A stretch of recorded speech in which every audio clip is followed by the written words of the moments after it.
यहाँ देखिए दोस्तों कितने बेस्ट तरीके से जो है संविधान निर्माण का आप सभी के लिए बेस्ट नोट्स लेकर के आ चुके हैं। यूपीएससी हो या पीसीएस का एग्जाम हो, यहाँ पर देख सकते हैं डायग्राम और फ्लो चार्ट का भी यूज करके कितना अच्छा मैंने नोट्स क्रिएट किया है, ताकि वो आपकी आंखों में देखने से ही जो है वो समझ, ऐसे संविधान सभा का गठन हो गया और भी यहाँ पर सीट का जो है विस्तार हो गया, फिर संविधान की कार्य प्रणाली हो गया और भी बहुत कुछ। देखिए कितना अच्छा डायग्राम, मैपिंग और फ्लो चार्ट के बेसिस से बता दिया, ताकि एक बार देखने से जो वो क्विक रिविजन हो जाए। संविधान सभा की समितियों के भी बारे में उल्लेख कर दिया और इसके आलोचना को कितना अच्छा, जो कि प्री और मेंस दोनों के लिए आपके लिए बहुत ज्यादा हेल्पफुल है ना। तो चैनल पर नए हो तो चैनल पे आप नए हो तो चैनल को सब्सक्राइब कर लेना और आप बेल आइकन को भी प्रेस कर लेना, क्योंकि आपको पता है संविधान निर्माण को पढ़ना बहुत जरूरी है। चाहे आप जो है यूपीएससी की तैयारी कर रहे हैं, चाहे आप पीसीएस की तैयारी कर रहे हैं, इसको आप जब बेसिक को पढ़िएगा तभी आप जो है मेंस में अच्छे क्वेश्चन सॉल्व कर पाइएगा और प्री में जो है आपको क्वेश्चन समझ आएगा। और आगे भी पढ़ने के लिए संविधान निर्माण बहुत जरूरी है।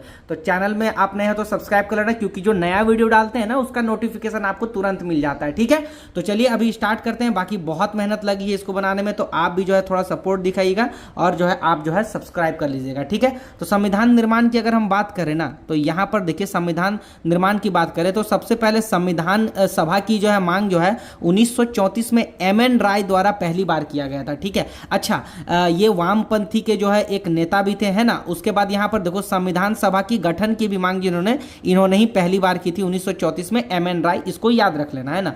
और यहां पर देखिए आधिकारिक तौर पर जो है 1935 में जो है भारतीय राष्ट्रीय कांग्रेस द्वारा भी जो है मांग की गई थी, किसकी, संविधान सभा के गठन की जो है मांग की गई थी। ठीक है, उसके बाद 1938 में जवाहरलाल नेहरू द्वारा एक घोषणा की जाती है, क्या, कि संविधान सभा का जो गठन है वो जो है वयस्क मताधिकार से जो है वो होगा। ठीक है, उसके बाद यहां देखिए ये कितना ज्यादा इंपॉर्टेंट है। कभी कभी क्या होता है देखिए, जैसे कि 1940 में अगस्त प्रस्ताव आया, फिर 1942 में क्रिप्स मिशन प्रस्ताव भारत आया, 1946 में कैबिनेट मिशन आया जो कि 24 मार्च 1946 को भारत आया और अपना योजना पेश किया। अब इससे क्वेश्चन ये आपको घुमाएगा ना, इसको रख देगा 1 नंबर में, इसको 2 नंबर में और इसको 3 नंबर में रख देगा और बोल देगा आपके प्रीलिम्स में कि इसको सही क्रम में समझाए कि कौन कौन पहले आया। तो आपको अच्छा से देखो, यहां पर जरूरी ये नहीं है कि आप 1940, 42, 46 डेट याद कर रहे हैं। जरूरी ये है ना कि आप टॉपिक को कितना अच्छा माइंड में याद रखा। आपको पता है अगस्त प्रस्ताव पहले आया, उसके बाद क्रिप्स मिशन पहले आया, उसके बाद कैबिनेट मिशन, क्योंकि यूपीएससी हो या आप खास करके यूपीएससी में ही ज्यादातर डेट से नहीं पूछा जाता, आपके टॉपिक से ही पूछा जाता है, ये याद रहेगा। तो ऐसा नहीं कि ये कब हुआ था, किस डेट को हुआ था, यूपीएससी से को इससे ज्यादा मतलब नहीं होता, उसको कंसेप्ट माइंड में क्लियर होना चाहिए और, है ना, तो बहुत अच्छा होता है ना।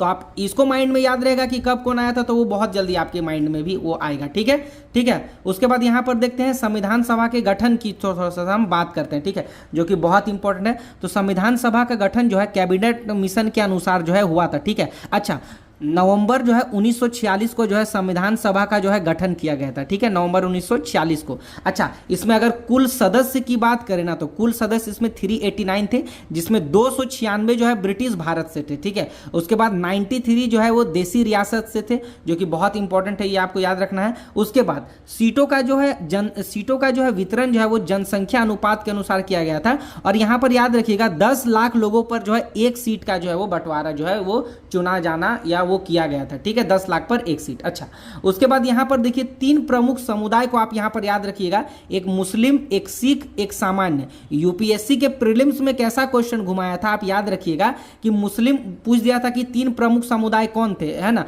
तो यहां पर मुस्लिम, सिख और यहां पर जो है हिंदू दे दिया था, तो हिंदू नहीं होगा, इसको सामान्य में रखा गया था। ठीक है, तो आप इसको भी ध्यान में रखिएगा। ठीक है, उसके बाद यहां पर देखिए कितना ज्यादा ये इंपॉर्टेंट है कि संविधान सभा के सदस्य जो है आंशिक रूप से निर्वाचित एवं नामांकन थी। ठीक है, यहां पर देखो एकल संक्रमणीय जो है मत पद्धति और समानुपातिक प्रतिनिधित्व से ये जो है हुआ था, इसको याद रखना। ठीक है, जो कि इंपॉर्टेंट है। और आगे भी आप इसका ना लोकसभा, राज्यसभा में ये टॉपिक आप बहुत देखिएगा। ठीक है, खास करके राज्यसभा में। ठीक है, राष्ट्रपति का चुनाव वगैरह ये सब में। उसके बाद यहाँ पर देखिए जुलाई 1946 को जो है चुनाव हुए और जिसमें सीमित मताधिकार पे जो ये हुआ, जिसमें कि 15 महिलाएं थी। ओके, याद रखना। ओके, उसके बाद यहाँ पर देखो सीट का अगर हम बात करें तो यहाँ पर राष्ट्रीय कांग्रेस, मुस्लिम लीग और छोटे समूह जो यहाँ पर थे, जैसे पारसी, जैन, बौद्ध, ये सब भी बहुत लोग थे, है ना।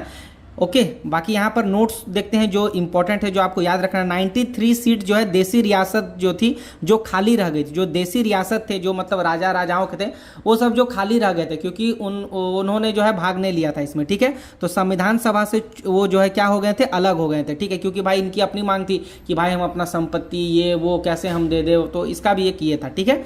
बाकी वो आप बुक पढ़िएगा ना एम लक्ष्मीकांत तो और अच्छे से समझ आएगा, बाकी उसका तो शॉर्ट नोट्स यहाँ पर आपको हम पढ़ा ही रहे हैं, ठीक है। उसके बाद यहाँ पर देखिए संविधान सभा की कार्य प्रणाली को थोड़ा सा हम देखते हैं कि कैसा था, है ना। तो पहली बैठक जो थी वो 9 दिसंबर 1946 को हुई थी। 207 सदस्य ने हिस्सा लिया था, जिसमें अस्थायी सभापति जो कौन थे, ये सच्चिदानंद थे, ठीक है। सच्चिदानंद सिन्हा जो है अस्थायी सभापति थे, और ये आपका यूपीएससी के जो है आपके पीवाईक्यू में पूछा भी गया है प्रीलिम्स में, ठीक है। 2024 में शायद ये पूछा गया था, ठीक है। अच्छा बैठक जो है 11 दिसंबर 1946 में हुई थी, जिसमें स्थायी जो बैठक 11 दिसंबर 1946 को हुई थी उसमें स्थायी सभापति डॉक्टर राजेंद्र प्रसाद थे। तो अस्थायी जो कौन थे, सच्चिदानंद सिन्हा, और स्थायी डॉक्टर राजेंद्र प्रसाद थे, ठीक है।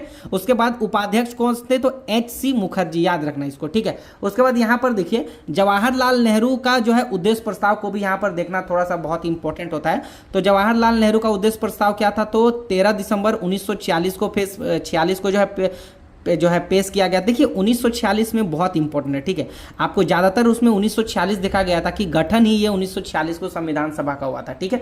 तो ये सब भी बहुत इंपॉर्टेंट है। तो 13 दिसंबर 1946 को ये पेश किया गया था जवाहरलाल नेहरू उद्देश्य प्रस्ताव, जो 22 जनवरी 1947 को जो है ये जो है स्वीकार किया गया था, याद रखिएगा, ठीक है। उसके बाद यहाँ पर आते हैं कि इंपॉर्टेंट, इसको देख लीजिएगा, संवैधानिक ढांचा और संवैधानिक दर्शन संरचना उद्देश्य प्रस्ताव इसमें जो है मिलता है, ठीक है। तो इसको भी आप देख लीजिएगा, राइट। यहाँ पर देखिए जो कि बहुत इंपॉर्टेंट है, थोड़ा सा आप इसको देख लीजिए, है ना। बाकी आपको क्लियर नजर आ रहा होगा। बाकी इसके पीडीएफ के लिए तो आप हमारे टेलीग्राम ग्रुप में ऐड हो ही सकते हैं, कमेंट सेक्शन में नंबर है। बाकी बहुत मेहनत लगता है, इसको रात भर लिख करके जो है आपके लिए बनाया है, और प्री और मेंस को देखते हुए, जो कि बहुत इंपॉर्टेंट टॉपिक है, तो आप सब्सक्राइब जो है जरूर कर लेना, ठीक है। अंतिम बैठक देखेंगे तो 24 जनवरी 1950 को हुआ था अंतिम बैठक, ठीक है। उसके बाद पहली बैठक 9 दिसंबर 1946 को हुआ था, ये भी आपको माइंड में याद रखना है। स्वतंत्रता अधिनियम द्वारा परिवर्तन को थोड़ा हम देख लेते हैं, ये सब क्या। अच्छा इससे पहले ना थोड़ा सा आप क्या कीजिए ना, इसको थोड़ा सा आप पढ़ लीजिए, ठीक है, जो कि इंपॉर्टेंट है, वो भी पढ़ेंगे। कहाँ गया संविधान परिवर्तन, नहीं पहले उसी को देख लेते हैं, नहीं तो बाद में ये कंफ्यूजन हो जाएगा, ठीक है। इसी को थोड़ा सा देख लेते हैं, ठीक है। स्वतंत्रता अधिनियम द्वारा परिवर्तन क्या क्या हुआ था, यहाँ पर थोड़ा सा आप देख लीजिए। 3 जून 1946 को जो है माउंटबेटन योजना आई थी, इसमें 2 स्वतंत्र राष्ट्र की मांग की गई थी, है ना, जो है हुआ था, जैसे कि एक भारत और एक पाकिस्तान, ऐसे मांग तो पाकिस्तान का ही हुआ था मुस्लिम लीग द्वारा, ठीक है। ओके उसके बाद भारतीय स्वतंत्रता अधिनियम 1947 आया, है ना। उसके बाद क्या हुआ कि संविधान सभा को पूर्ण रूप से संप्रभु बनाना, ये भी इसका ये था कार्य था, एक चैलेंज था। उसके बाद संविधान द्वारा एक विधायिका जो है बन गई, संविधान सभा एक क्या बना था, विधायिका बन गई थी, क्योंकि देखो संविधान सभा में ही ना सारा डिस्कस हो रहा था कि कौन कैसे बनेगा क्या होगा, तो संविधान सभा एक विधायिका बन करके रह गई थी, ठीक है, या तो है ना। अच्छा मुस्लिम लीग जो है सदस्य जो है संविधान सभा से अलग हो गए थे, क्योंकि इसको पाकिस्तान भाई अलग चाहिए था, तो ये अलग हो गए थे। और माउंटबेटन योजना द्वारा जो है भारत पाकिस्तान 2 स्वतंत्र राष्ट्र का जो है नींव रखा गया था, ये हुआ था, याद रखना, ठीक है। चलो उसके बाद यहां पर देखते हैं कि संविधान सभा, विधायिका और कार्यपालिका जो है एक साथ मिलकर के काम करने लगे। उसके बाद यहां पर देखो बहुत इंपॉर्टेंट, साथ मिलकर के काम क्या कर रहे थे, जैसे कि पहला विधायिका के रूप में जो है स्वतंत्र भारत के लिए एक संविधान बनाना, ये था। उसके बाद यहाँ पर देखिए जो कि स्थायी अध्यक्ष के कार्य के तौर पे डॉक्टर राजेंद्र प्रसाद थे इसका, ठीक है। उसके बाद यहाँ पर देखिएगा जो कि इंपॉर्टेंट है आपका, कि यहाँ पर जो है कार्यपालिका का कार्य था कि आम कानूनों को लागू करना, जिसमें जो जीवी मालवंकर जो है इसके अध्यक्ष थे। 26 नवंबर संविधान जो है पारित हुआ था, 26 नवंबर को जो है पारित हुआ था, लेकिन ये जो है 26 जनवरी को ये जो है 1950 को लागू हुआ था। वो भी देखेंगे क्यों, रावी तट वगैरह वहां पर, क्योंकि पूर्ण स्वराज की मांग की गई थी, ठीक है। यहाँ पर देखते हैं और एक इंपॉर्टेंट चीज यहाँ से देख लेते हैं, जो कि बहुत ज्यादा इंपॉर्टेंट है आप सभी के लिए डियर यूपीएससी एस्पिरेंट। यहाँ पर देखिए अब जो है कितना सदस्य हो गया, 379 से जो है, यानी 389 से जो है आपका 299 आपका सदस्य अब हो गए थे, है ना, क्योंकि देसी ये सब तो साइड हो गए थे रियासतें।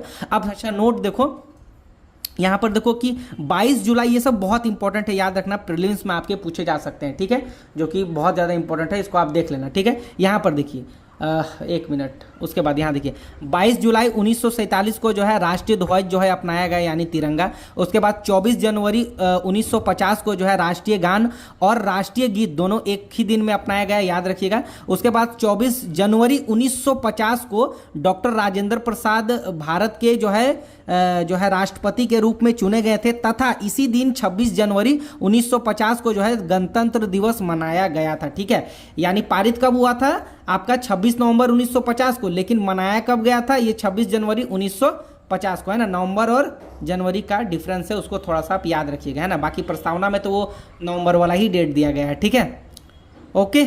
चलिए, संविधान को बनाने में, है ना, अच्छा संविधान को बनाने में क्या क्या, तो कितना टाइम लगा था, तो 2 वर्ष 11 माह 18 दिन का जो है इसमें जो है टाइम लगा था। ठीक है, अच्छा 60 देशों का संविधान को जो है अवलोकन, इनके अच्छे बातों को लेकर के जो है शामिल किया गया था, तो इसको भी आप ध्यान रखिएगा। अच्छा, संविधान सभा की समितियों की बात करें तो इसमें जो है कितने प्रमुख थे, प्रमुख 8 समिति जो थे इसमें प्रमुख थे, 8 समिति। ठीक है, इसमें जो है 8 समिति प्रमुख थे, कुछ ज़्यादा ही होगी, हाँ नहीं ठीक है, 8 समिति जो है इसमें प्रमुख थे। कौन कौन थे ध्यान रखिएगा। ठीक है, थोड़ा इसको जूम कर लेते हैं ताकि आपको अच्छे से दिख जाए। चलो ठीक है, जैसे मसौदा या ड्राफ्टिंग समिति, ठीक है, एक मिनट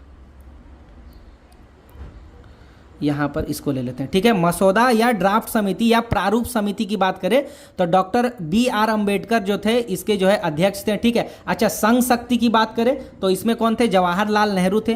केंद्रीय संविधान समिति की बात करें तो इसमें जवाहरलाल नेहरू इसमें भी थे। ठीक है, अच्छा मौलिक अधिकारों, अल्पसंख्यकों, जनजातीय और बहिष्कृत क्षेत्रों के सलाहकार के तौर पे कौन थे, सरदार वल्लभ भाई पटेल थे। ठीक है, उसके बाद यहाँ पर प्रक्रिया समिति के कौन थे, तो डॉक्टर राजेंद्र प्रसाद थे। अच्छा राजेंद्र प्रसाद को और एक मान लेना कि ये जो ना राष्ट्रीय ध्वज और वित्त कार्यकारी के भी जो है ये अध्यक्ष थे या उसमें भी थे। ठीक है, अच्छा राज्य समिति की बात करें तो जवाहरलाल नेहरू, प्रांतीय समिति की बात करें तो वल्लभ भाई पटेल, और संचालन समिति में भी जो है राजेंद्र प्रसाद थे। अच्छा संचालन और प्रारूप में आप डिफरेंस मत हो जाना, प्रारूप अलग है, संचालन अलग है, इसमें कभी कभी कंफ्यूजन करने के लिए भी पूछ देता है। ठीक है, अच्छा चलिए आगे बढ़ते हैं, जो कि बहुत इंपॉर्टेंट आपका ये होने वाला है। ठीक है, चलिए ठीक है, यहाँ पर देखिए और अन्य 6 लोग जो थे उसको आप नाम याद रखना, क्योंकि ये पूछ सकता है कौन थे नहीं थे।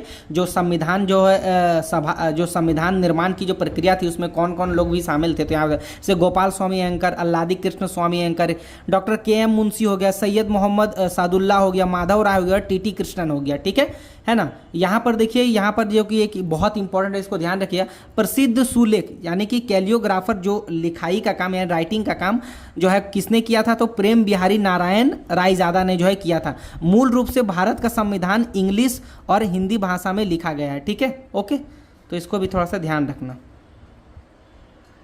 चलो संविधान का प्रवर्तन थोड़ा सा यहाँ पर पढ़ लो। अच्छा इससे पढ़ने से पहले थोड़ा सा हम यही आपको बताना चाहते थे, जो कि कहाँ पर था आपको, ये अच्छा ये वाला थोड़ा पढ़ लो तो वो वाला अच्छा और समझ आ जाएगा आपको। ठीक है, हाँ यहाँ पर समझिए कि संविधान सभा का जो है प्रभाव में आना कैसे हुआ था। तो डॉक्टर BR जो अम्बेडकर थे ये संविधान सभा के अंतिम प्रारूपकर्ता थे। 4 नवंबर 1948 को पहली बार जो है संविधान जो है वो पढ़ा गया था। ठीक है, कब पढ़ा गया था पहली बार, तो 4 नवंबर 1948 को पढ़ा गया था, जो कि 5 दिन तक इसमें चर्चा हुई थी। ठीक है, अच्छा उसके बाद यहाँ पर देखो 15 से 17 नवंबर के बीच जो है क्या हुआ, खंडवार इसका विश्लेषण किया गया। अब जब ये सामने आ गया था तो संविधान सभा में मान के चलो इसका जो है 7,000 से ज़्यादा जो है इसमें संशोधन पेश किए गए। लोगों की आपत्ति थी कि इसमें ये होना चाहिए, ये होना चाहिए संशोधन, तो वो 7,000 से अधिक थे, लेकिन 2,000 पर ही जो है वो चर्चा हुई थी। ठीक है, उसके बाद तीसरी बार जब चर्चा शुरू हुई तो डॉक्टर BR अम्बेडकर ने एक प्रस्ताव जो है सामने रख दिया और रख दिया कि the constitutional settled by the assembly by be pass. ठीक है, अब इसको देखो ये कब हुआ, तो 26 नवंबर 1949 को। ठीक है, संविधान इसी टाइम में पारित हुआ था। 284 लोगों ने जो इस पे हस्ताक्षर किए थे। और याद रखना बहुत ज्यादा इंपॉर्टेंट है कि प्रस्तावना में यही डेट का जो है आपका जो है उल्लेख जो है वो किया गया है। ठीक है, अच्छा थोड़ा सा इंपॉर्टेंट टॉपिक पे हम डिस्कस करेंगे, तो ये आप थोड़ा सा याद रखना। ठीक है, जब संविधान जो है अंगीकृत हुआ था या जब पारित हुआ था तब जो है जब पारित हुआ था संविधान तब उसमें क्या था, तो उसमें जो है क्या था, तो ध्यान रखिएगा उसमें 300 जो है 395 अनुच्छेद था तब और 8 अनुसूचियां थी, लेकिन अभी वर्तमान में कितना अनुसूची है? अभी वर्तमान में 12 अनुसूची है, ठीक है। और इसी को ना जोड़ के ए बी करके आगे बढ़ा गया, लेकिन मूल रूप से कितना था? 395, आप याद रखना, ठीक है। अच्छा, उसके बाद और एक बहुत इंपॉर्टेंट चीज आप यहां पर याद रखना, ये टॉपिक याद रखो, वर्तमान में जो है 12 अनुसूची, ये तो बता ही दिया। Doctor B.R. अम्बेडकर जो है भारत के पहले जो है विधि मंत्री भी थे और आधुनिक भारत का इनको मनु भी कहा जाता है, ठीक है। फादर ऑफ इंडियन कॉन्स्टिट्यूशन भी कहा जाता है, यानी भारतीय संविधान के जनक और पिता भी कहा जाता है। तो यही मैं आपको बताने वाला था। बाकी चलिए वहां परिवर्तन से हम स्टार्ट करते हैं, क्योंकि ये छूट गया था, ठीक है। तो मैंने सोचा कि इसको क्यों ना पहले बता दिया जाए, ठीक है। चलिए अब इसको थोड़ा सा पढ़ लेते हैं, जो कि बहुत ज़्यादा आपके लिए क्या है, इंपॉर्टेंट है। अच्छा, संविधान का परिवर्तन पढ़ते हैं तो इसको दो भाग में, जैसे कि 26 नवंबर 1949 को जो है पारित किया गया था, है ना, और 26 जनवरी 1950 को जो है ये लागू कर दिया गया था, ये ध्यान रखना। इसमें क्या क्या था इस टाइम? नागरिकता चुनाव, और यह प्रावधान इसी समय जो है लागू कर दिया गया था, ठीक है। उसके बाद मतलब प्रावधान इसी टाइम लागू हो गया था, याद रखना, प्रीलिम्स में कभी कभी ना घुमाता है, ठीक है। 26 जनवरी 1950 को जब लागू हुआ था तब तो क्या हुआ था? गणतंत्र रिपब्लिक हो गया था, और इसी दिन से जो है स्वराज, इसी दिन को जो है पूर्ण स्वराज के रूप में मनाया गया था। इस दिन को रावी के तट के किनारे पर, इसीलिए जो है इसको डेट रखा गया था, ठीक है। अच्छा, आगे बढ़ते हैं, थोड़ा सा इंपॉर्टेंट, जो कि मोस्ट इंपॉर्टेंट है नोट जो है, ये यूपीएससी के PYQ में पूछा भी गया है। तो आप क्या लिखिएगा कि 26 जनवरी 1950 को भारत की वास्तविक संवैधानिक स्थिति एक संप्रभु और लोकतंत्र की गणराज्य प्रकार की थी। और एक याद रखिएगा कि धर्मनिरपेक्ष और समाजवादी जो है ये 42वां संविधान संशोधन द्वारा ये जोड़ा गया था, याद रखिए। आप थोड़ा इसका आलोचना को पढ़ लो, कि इसके आलोचना भी बहुत किए गए थे, हुआ था, क्योंकि ये मेंस के लिए इंपॉर्टेंट है, कभी कभी मेंस से पूछा जाता है ना। तो इसको आप थोड़ा सा देख लीजिए। पहला क्या बताया गया था कि यह प्रतिनिधि निकाय नहीं है, प्रतिनिधि ज्यादा निकाय नहीं है, वयस्क मताधिकार पर यह पूरा नहीं हुआ, संप्रभु का अभाव है, ब्रिटिश सरकार के प्रस्ताव के आधार पर यह हुआ, समय की इसमें बर्बादी हुई, 2 वर्ष 11 माह 18 दिन। तो समय की तो बर्बादी नहीं थी, क्योंकि भाई इतना बड़ा देश का संविधान लिखना है, तो इतना विविधतापूर्ण देश में, तो ये भी कुछ आलोचना किया गया था, लेकिन खैर आलोचना वो तो सब होती ही है ना। अच्छा, कांग्रेस का प्रभुत्व और हिंदुओं का प्रभुत्व इसमें ज़्यादा था, ये बताया गया कि एक दलीय निकाय के रूप में ये काम कर रहा। वकीलों और राजनीतिज्ञों का ज़्यादा इसमें प्रभु है, भाषा इसकी जो है जटिल है, ये भी कहा गया। थोड़ा सा इसको पढ़ लो, जो कि बहुत इंपॉर्टेंट है आप सभी के लिए। संविधान सभा द्वारा जो है हाथी को जो है प्रतीक चिन्ह या मोहर के रूप में अपनाया गया। BN राव, याद रखिएगा, मोस्ट इंपॉर्टेंट है, BN राव जो है संवैधानिक सलाहकार के रूप में कार्य हुए थे, या तो ये कानूनी सलाहकार भी ये नियुक्त किए देते और संवैधानिक सलाहकार, आप इसको BN राव याद रखिएगा, ये पूछा भी गया है। HVR अयंगर जो है क्या थे? सचिव थे। उसके बाद LN मुखर्जी को जो है संविधान सभा का मुख्य प्रारूपकार, चीफ ड्राफ्टमैन जो है वो नियुक्त किया गया था, ठीक है। उसके बाद मूल संस्करण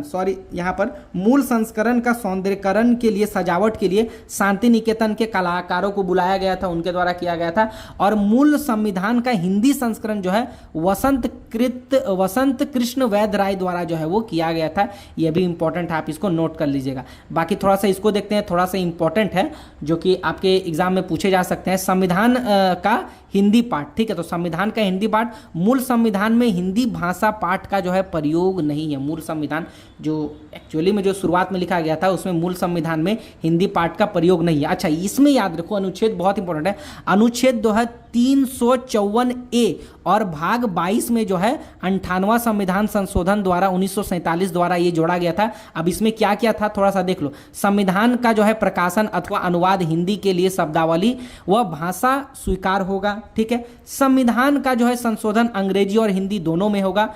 हिंदी पाठ का वही अर्थ होगा जो मूल रूप से अंग्रेजी में है, ठीक है। उसके बाद यहां पर देखिएगा, जो भी संविधान संशोधन है उसका अंग्रेजी से हिंदी, जो भी आपका संविधान संशोधन है उसका जो है अंग्रेजी से हिंदी अनुवाद वो होगा। ऐसा नहीं कि केवल अंग्रेजी में ही वो बोल करके ये कर दिया जाए, ठीक है। लास्ट ये तो मैंने पढ़ा दिया, जो कि बहुत इंपॉर्टेंट था। तो चलिए, आई होप ये खत्म हो गया, क्योंकि लास्ट तो यही था। बाकी बहुत इंपॉर्टेंट है ये, और इसको आप बहुत अच्छे से नोट्स बना करके रख लीजिएगा। बाकी मैंने अपने ओर से पूरा प्रयास करने का प्रयास किया है, ताकि जो आपके माइंड में अच्छा से क्लियर हो जाए। बाकी वीडियो पसंद आती है तो आप सब्सक्राइब जरूर कर लेना और लाइक जरूर कर लेना, और कमेंट में बताना कि नेक्स्ट आपको किस टॉपिक पे चाहिए, तो उसको भी बताएंगे। बाकी नोट्स के लिए आप हमारे टेलीग्राम ग्रुप में भी ऐड हो सकते हैं, कमेंट सेक्शन में व्हाट्सएप का नंबर है, तो वहां से मैसेज करना। बाकी मिलते हैं नेक्स्ट वीडियो में, तब तक के लिए अपनी पढ़ाई को कंटिन्यू रखिए।